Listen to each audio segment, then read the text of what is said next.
Es verdad que para mí resulta extraño recibir a un periodista, y además blanco, aquí en mi casa.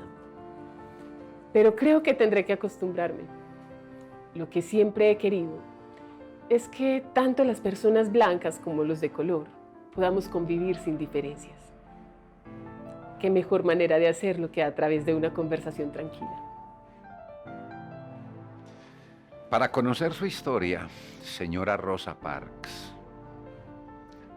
es necesario comenzar por el que ha sido tal vez el momento más decisivo de su vida y la de muchas personas afroamericanas aquí en Estados Unidos.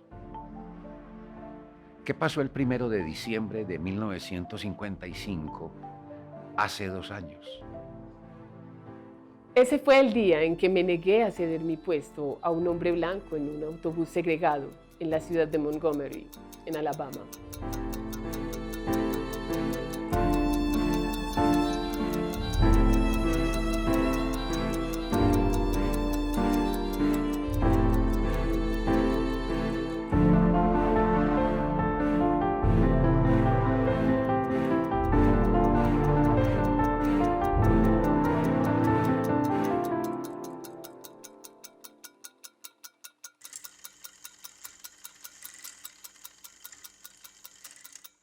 Se negó a ceder su puesto a un hombre blanco en un bus segregado. ¿Eso qué quiere decir, señora Rosa Parks? A usted puede parecerle extraño, pero hasta hace apenas un año, en algunos estados del sur de los Estados Unidos, las personas de color no podíamos viajar en los autobuses junto a las personas blancas. Eso quiere decir que estaban segregados. En los autobuses de Montgomery, la ciudad en la que yo vivía, los asientos de adelante estaban reservados para pasajeros blancos. Los negros teníamos que sentarnos en la parte de atrás. Y si estos asientos de la parte de atrás se encontraban ocupados, el resto de negros tenían que permanecer de pie. Si los blancos llenaban la sección delantera, algunos conductores nos indicaban que teníamos que ceder en los puestos en la parte de atrás. Y en estas condiciones, ¿cómo fue entonces que usted se negó a ceder su puesto? Voy a contarle cómo sucedió. Esa tarde, como siempre, al salir del trabajo tomé el autobús para ir a casa. Me monté, vi un asiento vacío en la sección central y me senté ahí. Ni siquiera me pregunté por qué estaba vacío, si había bastantes personas en la parte de atrás de pie. En la misma fila mía había un hombre sentado junto a la ventana y 2 mujeres al otro lado del pasillo. Luego, en la siguiente parada, subieron algunas personas blancas que llenaron los asientos para blancos y un hombre quedó de pie. El conductor lo vio y nos indicó que dejáramos los asientos libres. Pero yo fui la única que no se movió. Aunque claramente el conductor insistió en que debía levantarme, yo permanecí en mi sitio. Fue entonces cuando él bajó del autobús para esperar a que llegara la policía. ¿Y qué pensó en ese momento? ¿Tuvo miedo? Intenté no pensar en qué podía sucederme. Sabía que me podía pasar cualquier cosa. Que me sacaran a rastras del bus, que me pegaran, que me arrestaran. Pero no tenía miedo a la cárcel. Estaba más resignada que otra cosa y estaba dispuesta a aceptar lo que fuera que me esperara. Al final llegaron los 2 policías y uno de ellos me preguntó por qué no me levantaba. Yo lo único que hice fue preguntarle por qué nos trataban de esta forma. A lo que él respondió, no lo sé, pero la ley es la ley y por eso está detenida. La ley es la ley. Es una respuesta muy común de las autoridades para actuar sin dar explicaciones. Ahora se lo pregunto yo, señora Rosa Parks. ¿Por qué no se levantó?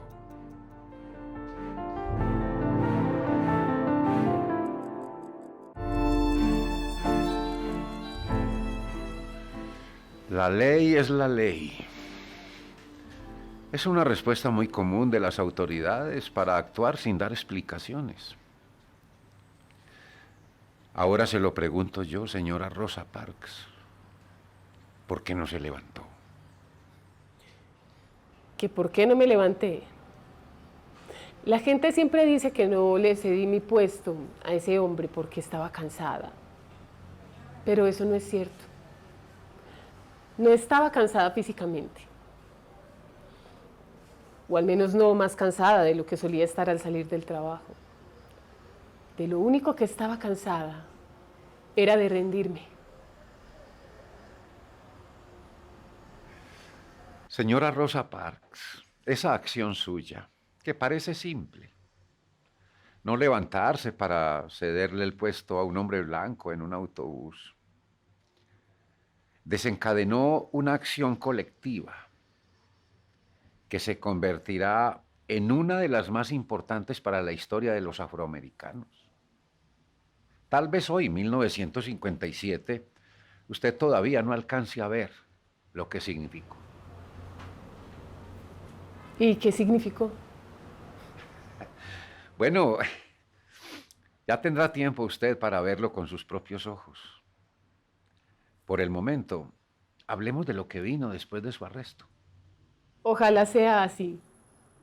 Después de mi arresto, los líderes del movimiento afroamericano estaban muy enojados por lo que me había sucedido y decían que algo así no podía volver a pasar. Yo sabía que jamás de los jamases me volvería a subir a un autobús segregado, pero lo que no se me había ocurrido era que mi caso pudiera sentar un precedente. Sentó un precedente y además se volvió símbolo de lucha, porque según entiendo, su acto motivó el histórico boicot a los autobuses de la ciudad de Montgomery. Así es. Para el día de mi juicio, las organizaciones que trabajaban por los derechos de la comunidad negra invitaron a todas las personas de color a no subir a los autobuses de la ciudad. Imprimieron 35,000 panfletos que fueron distribuidos entre iglesias y escuelas. Tengo aquí en mis notas un apartado de ese panfleto que me gustaría recordar. Los negros también tienen derechos. Y si los negros dejasen de usar los autobuses, estos no podrían seguir circulando. 3/4 partes de los usuarios somos negros y sin embargo nos arrestan o tenemos que permanecer en pie aunque haya asientos libres. 3/4 partes.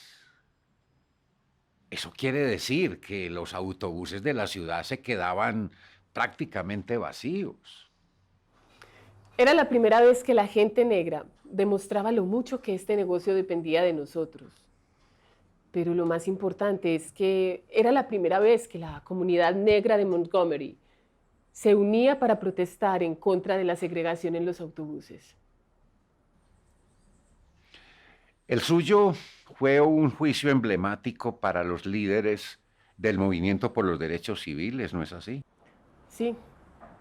Durante mucho tiempo estaban buscando un caso que llevara a juicio para terminar con la segregación. Y sin buscarlo, el mío resultó ser justamente lo que ellos esperaban. Recuerdo que ese día la defensa no me pidió que hablara. ¿Sabe por qué? Porque la clave era que me hallaran culpable para poder apelar al Tribunal Superior. Pues allí era donde justamente podían modificar las leyes de segregación.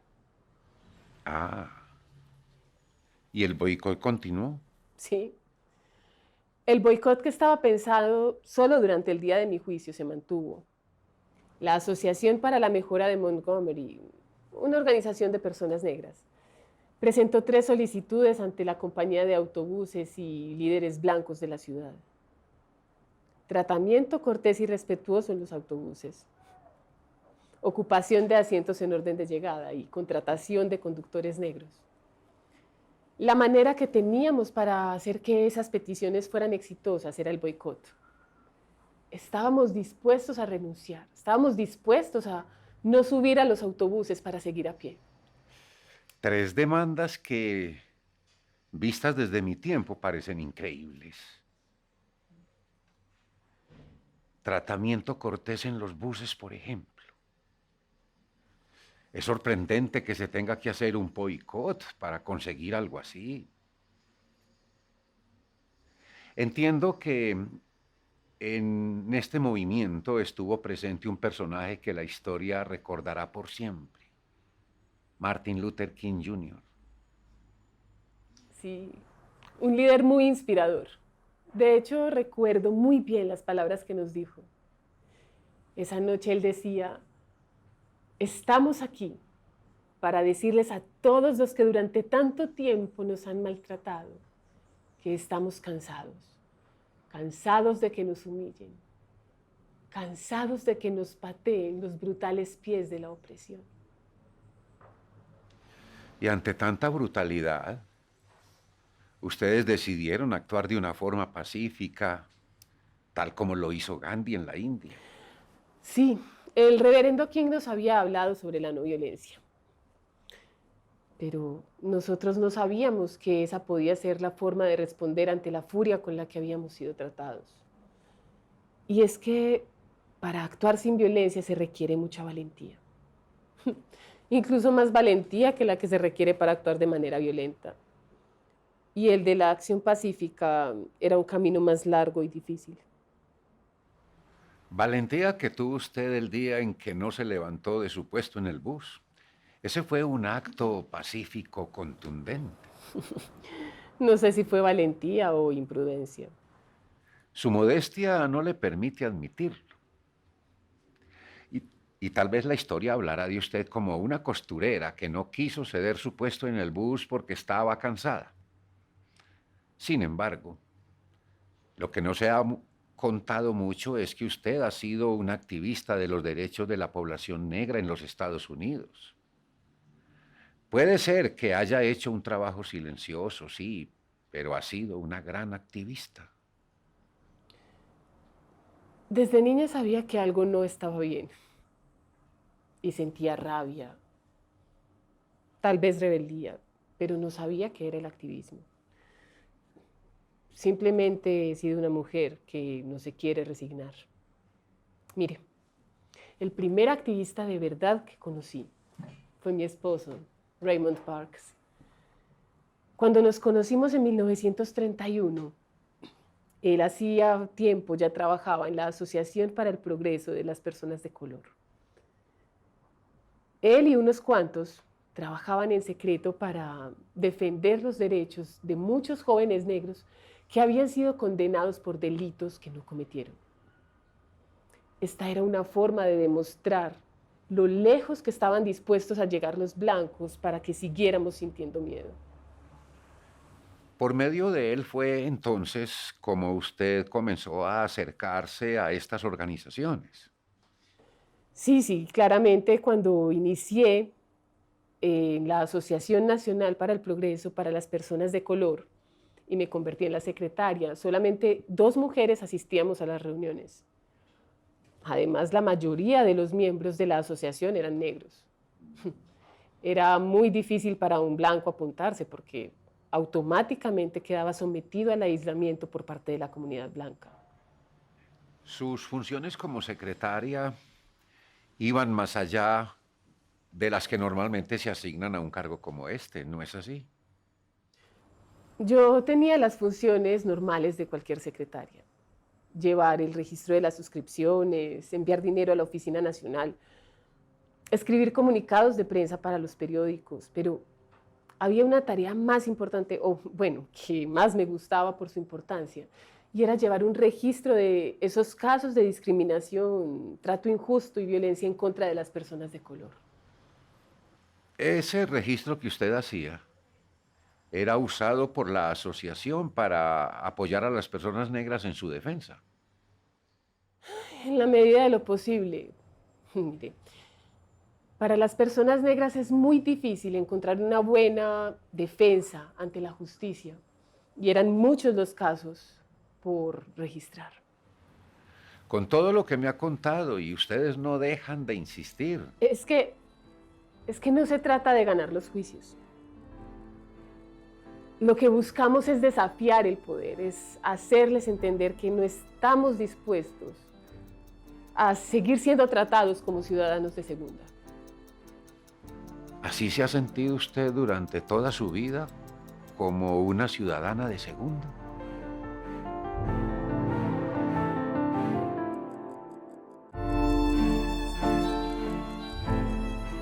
Lo que buscamos es desafiar el poder, es hacerles entender que no estamos dispuestos a seguir siendo tratados como ciudadanos de segunda. ¿Así se ha sentido usted durante toda su vida como una ciudadana de segunda? No, mi dignidad no me ha permitido sentirme como ciudadana de segunda, aunque eso no quiere decir que no me hayan tratado como tal. A mí, a mi familia, a mis amigos, a todos los afroamericanos. Mire, señor Luis, permítame le cuento una historia para que sepa cómo es nuestra situación. Adelante, claro. Cuando yo era niña, estudiaba en una escuela para niños negros. Recuerdo que los mayores tenían que salir, talar leña y traerla, a veces con ayuda de algunos padres, pero en las escuelas blancas esto no pasaba. Mientras nosotros los negros teníamos que construir nuestras propias escuelas, los niños blancos estudiaban en escuelas construidas con dinero público, con los impuestos que habíamos pagado tanto blancos como negros. Es decir, que desde muy pequeña usted empezó a ser consciente de la diferencia que había entre personas blancas y personas negras. Claro. Desde niña estaba escuchando las historias de mi abuelo que en su infancia había sido maltratado a manos de un capataz blanco. O mi madre me contaba las historias de la esclavitud que a ella le narraban los ancianos. Recuerdo que me dijo que los esclavos tenían que fingir ser felices, que los blancos se indignaban si un esclavo daba muestras de infelicidad. Era una niña, pero tenía edad suficiente para saber que no éramos libres. No eran libres, aun cuando la esclavitud en Estados Unidos fue abolida en el año de 1863. Exacto. Ya no teníamos amos, pero tampoco teníamos libertad. Y la abolición de la esclavitud despertó grandes sentimientos de odio en contra de la comunidad negra. Por ejemplo, nació el Ku Klux Klan, un ente de supremacía blanca que día a día intenta hacernos creer que no tenemos derechos y que a través de la violencia nos quiere recordar lo que para ellos es nuestro verdadero lugar. Ahora, después de haber conseguido terminar con la segregación en los autobuses de Montgomery, usted vive en Detroit, en el norte de Estados Unidos.